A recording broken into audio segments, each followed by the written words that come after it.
This is Michael Martin. I'm presenting this uh, slide deck as a delivery for Assignment 3 of the EDUC5202 course entitled Organization Theory, Culture, and Decision Making.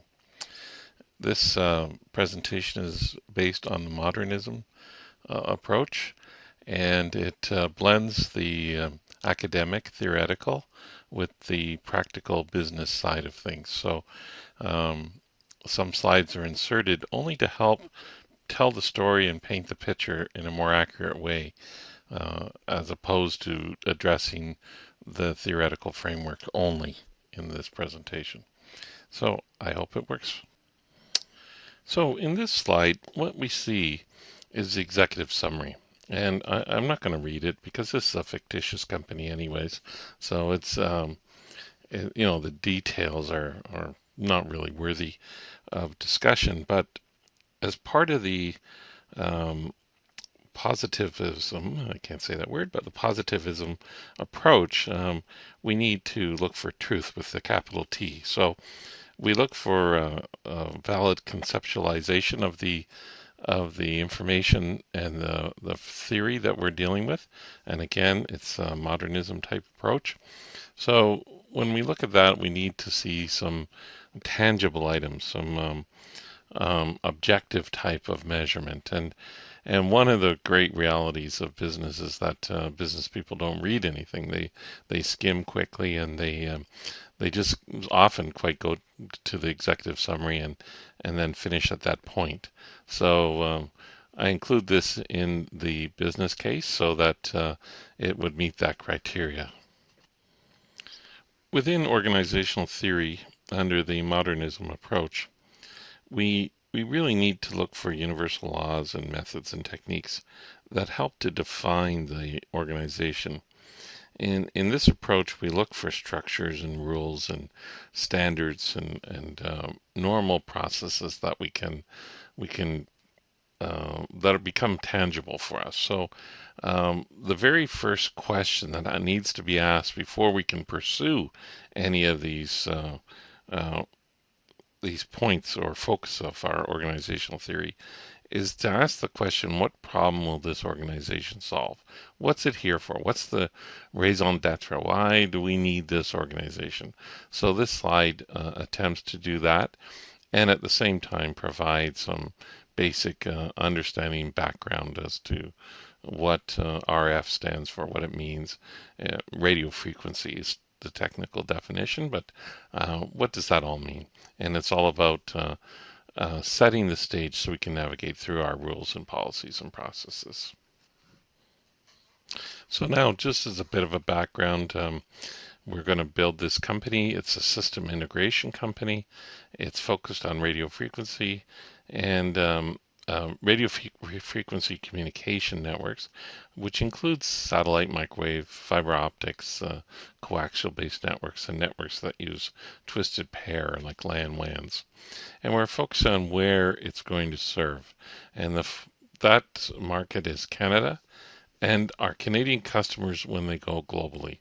So we're not targeting US customers or European customers or Asian customers. We're targeting Canadian customers only. And we will go abroad, we will go outside of Canada if our customers go there. So we will only go where our customers go, within Canada or outside of Canada. So let's look at the mission for this company. First of all, this company is focused. It's very goal-oriented, and it's for-profit. It's not for-profit. It's not a P2P. It's a startup business. It's small, and as such, it needs to be very focused in order to succeed. A lot of businesses fail. We know that, and we may know why they fail for many different reasons, in fact. But one of the key ones is underfunding, and a second key one is lack of focus. So this is based on my experience, of course. So our focus is to provide superior system integration. So it's a company that sells products and provides services, and it works for our customers. So it's very customer facing and very customer focused. With the vision, we changed our direction slightly.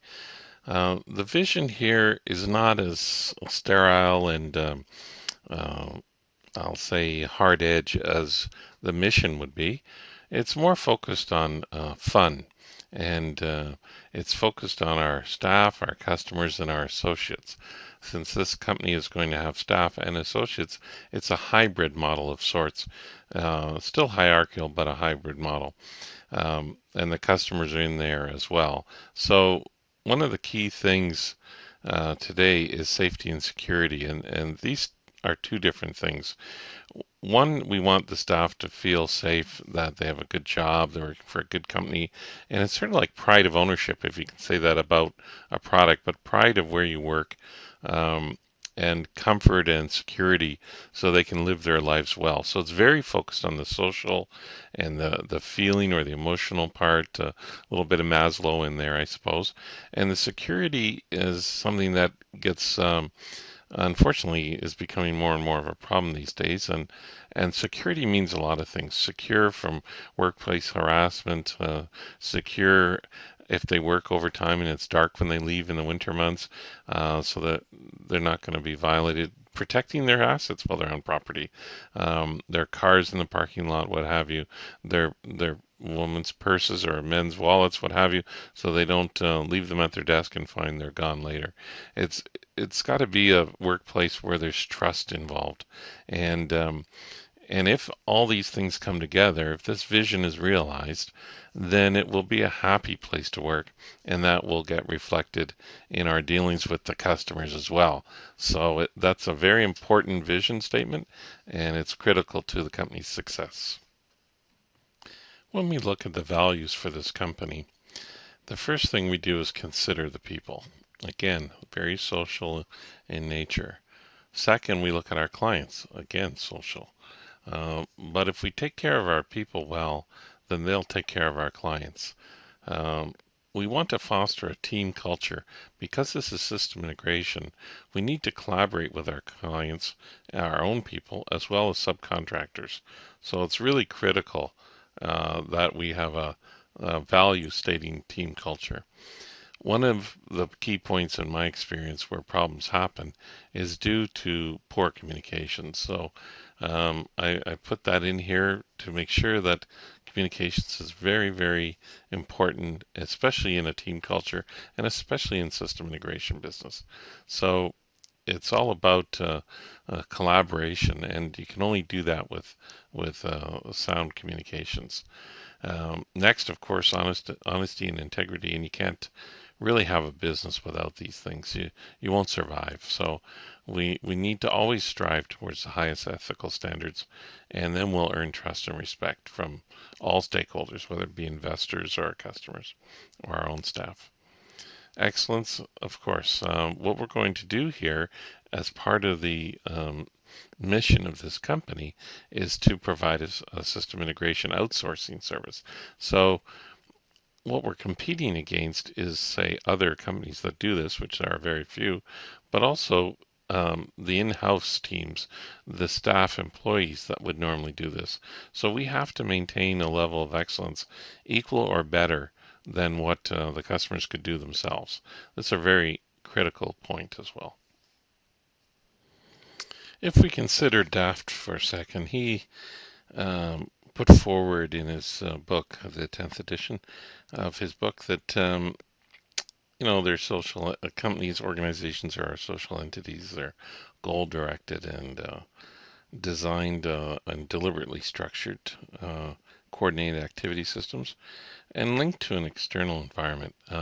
So when we talk about our target customers, we're talking about the external environment part, and we're focusing in on who we're dealing with outside of our company. And yes, we already have discussed some of the social aspects and some of the goal-directed aspects, and we'll get into the structure and activity systems in future slides. But right now, it's the external environment and who our target customers are. So here's a listing here. On the next slide, we look at the marketing opportunity, which is again external environment. What is the opportunity to do business with this external environment? What Who are they? What size are they? What sort of appetite do they have for business? And and how do we fit in this whole ecosystem, this external ecosystem? So um, it's important to know the external customers, the major customers, and who we're competing against, and what the prize is at the end of the day. So that's what these two slides consider. I believe it was Owens and Valesky who talked about the paradox of an organizational structure. And their argument was that organizations are not real, tangible things, although many of us think of them that way, but they're merely concepts. And I can buy in on this argument. It's logical, and so how do we line up everything? What's the key? And that's got to be strategy. Our strategy is what aligns the minds of our people and other people, to focus in on Owens and Valesky here. So it's all about sort of painting the picture of how we perceive ourselves, and what the concept of this organization is in our minds. And so we use strategy as a way of telling the story and pointing the company in the direction we want it to go. Um, with strategy, we look at it as to how we're going to organize ourselves, where we're located, and how we're going to place our teams, and so they can best serve the market. Um, so this is a physical thing. We're also looking at what aspects of the company are centralized and what are distributed, so that again we can best serve the customer, but at the same time control costs.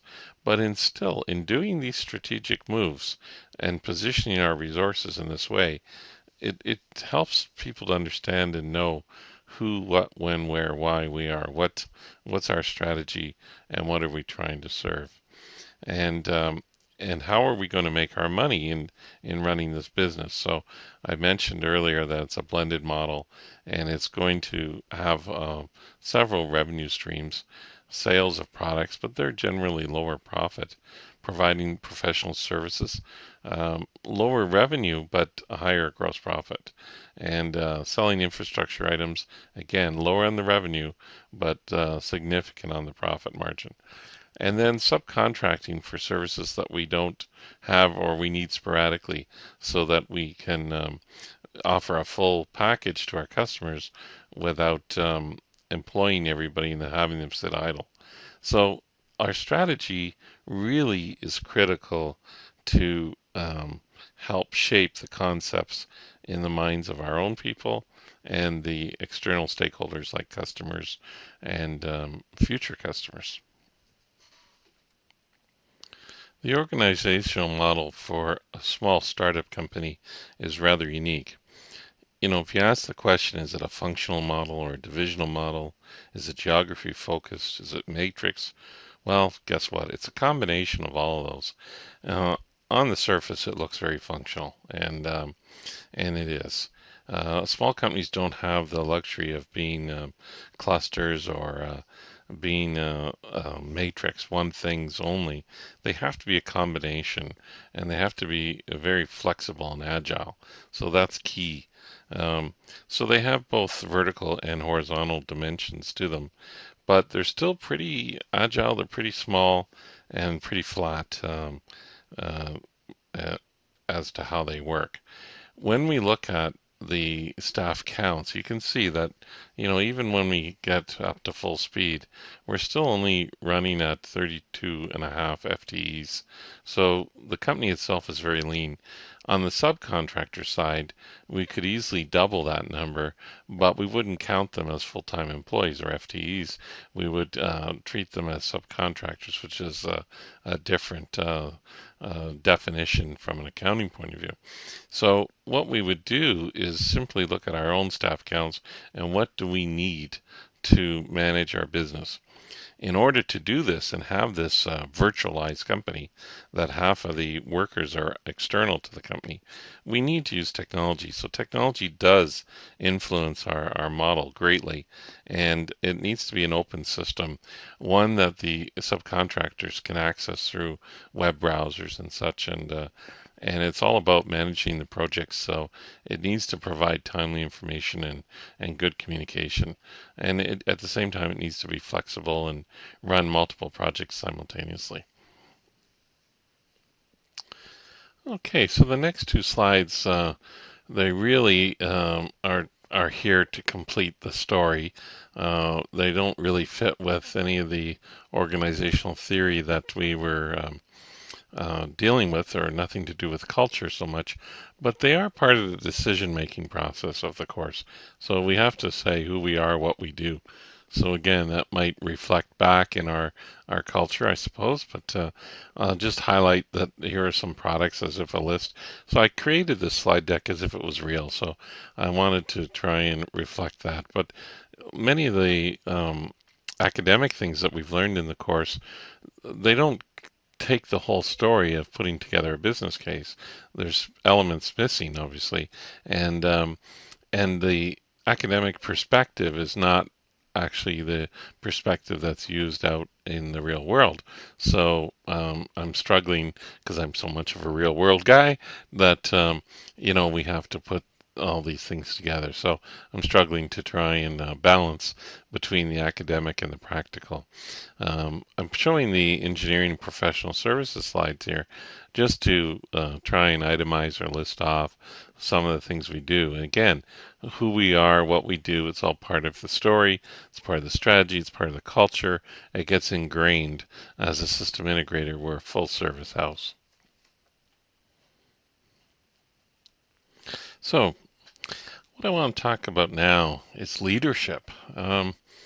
Leadership is normally viewed as, we'll say, the attributes of a single individual who leads an organization.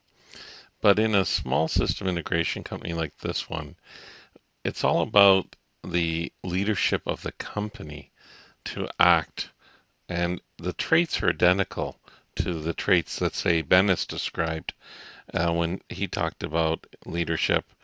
And it has to be interdisciplinary, and that's true very much of a small company. So we have our tactics, things that we do, and there's a diversity in amongst these tactics that how do we bring it about? But our leadership as a company is dependent on how we collaborate, and it's one of these shared power models that Ben has talked about. So you can see this shopping list of tactics here, but they relate back in my mind to Bennis's point of view. I know he was writing about individuals as leaders, but the truth is that's kind of an obsolete concept. And Bennis wrote it only in 2007. But the truth today is it's the leadership is in the company as much as it is in the individual. When we look at information technology and we want to use it as a differentiator to allow us to manage our business, to allow us to integrate these subcontractors who make and break on demand, well, in my point of view, many people can buy computers and software tools and IT stuff to bring it together. But it's all, again, back to leadership. And to quote Fullen now, who I really don't like, but I will quote him anyways, that he talked about it's not the goal to innovate the most. It's really, it's not about having the best ideas, but it's about how you restructure the culture and use these tools to shape the culture and to create the business and to create the leadership within the business. Now, Fullen always goes on and on about understanding the change process. In a small business, it needs to be extremely agile. So change is an everyday thing. So the way we use our IT information, IT tools, is really critical to the leadership of the company in the market. If we look at marketing, I'll now consider Hamel's advice, and he talks about leading the revolution and being your own seer, I think is the word he used, but guru, I hate all those words, but setting your own stage, setting your own story, and how do you do that? And building a point of view is his first point. Well, we do that through marketing. Writing a manifesto, that's the storytelling we do in marketing. And creating the coalition again, it fits here. So when I look at the 8 steps that he has put forward, Hemel put forward, I find it to fit very nicely with the leadership position that the company will have as a collaborative entity. Okay, with social media, we think of Sheryl Sandberg from Stanford, and she talked about authentic communication and the importance of authenticity in everything that you communicate. When we get to social media for businesses like LinkedIn, Facebook, Twitter, and YouTube, it's really important that we come across in an authentic way. Historically, we've seen too many examples of companies that lack credibility or try and spin a story in such a way that they really don't think they don't achieve what they think they're achieving, and the reality is quite destructive. So Sandberg does a great presentation, and the authentic communication is critical in everything you do, especially as a learning organization. We want to use YouTube and post how-to video clips so that we can help share knowledge and share and collaborate with our stakeholders. So if we're not authentic there, then it will be very evident, and no one will watch those clips. Okay, so now I'm going to include a few slides here, and we'll just rush through them because they don't fit the academic model, but they certainly fit the business practicality that's required. And the first one here is a SWOT analysis. And a SWOT analysis considers the strengths and weaknesses of the company, which are an internal looking perspective, versus the opportunity and the threats, which are external. So I guess we could say it goes back to Daph's link to the external environment statement in his 4-point model, or his, as you called it, Diana, Daph's take on it. But I think that's very important that you couldn't do a business plan without positioning the company in its environment. So we'll take that on.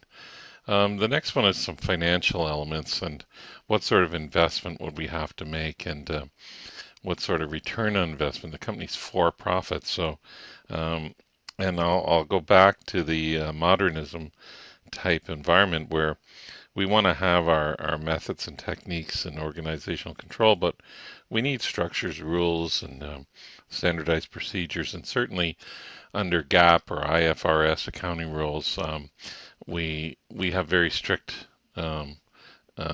criteria here that we'd have to adhere to. So I've put in some pro forma figures and trying to create a vision. And again, what I used to do in my company, Diana, was I would share this information with the staff. So it wasn't just secret for management. It was something that everyone knew and they could look at anytime they want. And we ran comparative, so we could say, here was our plan, here was our vision, our financial vision in this case, and here's where we're at or how we're tracking against it. And we had all sorts of metrics and measurements, which again fit with the modernism type model. So I hope that's logical. Okay, so our corporate culture, again, back to our original vision for the company, it's got to be fun, engaging workplace. And we're going to do all sorts of socializing activities on a quarterly basis. And they don't have to be fancy things, but it can be things like bowling outings, family outings, um, paintball, or my favorite pastime, going flying. Um, we're going to help develop the staff and provide funds for education and learning.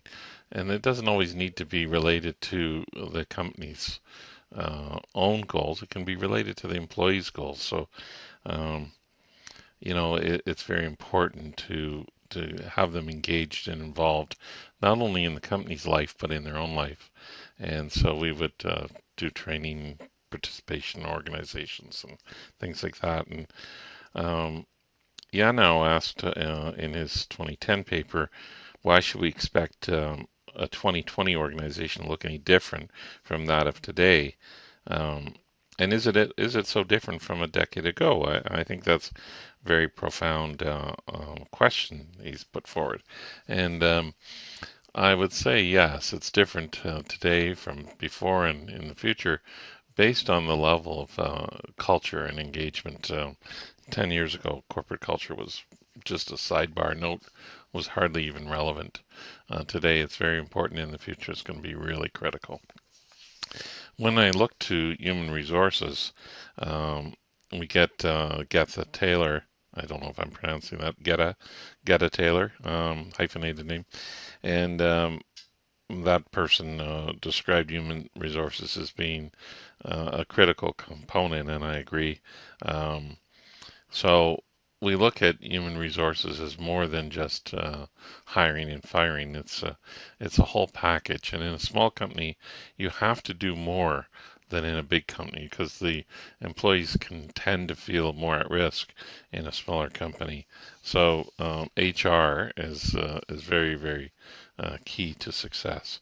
And we have to act well. We have to make a positive difference in the lives of our employees, our customers, and really beyond that, the society as a whole. And that was Fullen's argument as well. And we would do that through a few things that for team building, but we would work on cultural development as one of our team building exercises. And I know that's a pretty difficult thing to say. Maybe it's a lofty goal, but we would develop approaches and methodologies and cross-train our staff and communicate with blogs and wikis just for the staff so that we can create sort of this moral purpose that Fulham talked about.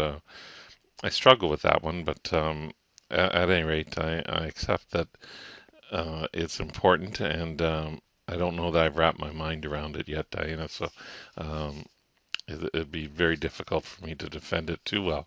But I like the concept, so it seems fitting here as I end. So now we get to the summary, and I'll just go to Burke here for my quote on that he thinks that organizational change is complex. He, she, I don't know. Um, but from that point of view, I totally agree. It's a very complex thing. And in a small company, you have to be totally agile. So you would design the company around change and complex change. And you would design it around um, organizational change at all sorts of levels. So on a personal level, a team level, a company-wide level. Again, it's a small company, so it's just down to the individual and groups. It's not large system type changes like at IBM. So it needs to be agile, which would be key. And one of the things, I'll try this citation again. It's tough to do citations verbally because I can't pronounce the names, but I think it's Kadamine, who said that we need to identify ways to realize more flexible, decentralized, and networked approaches to engage our big collective challenges in the intellectual challenge of the decade ahead. And I agree with that because we have to change the way we can't work like we were 10 years ago.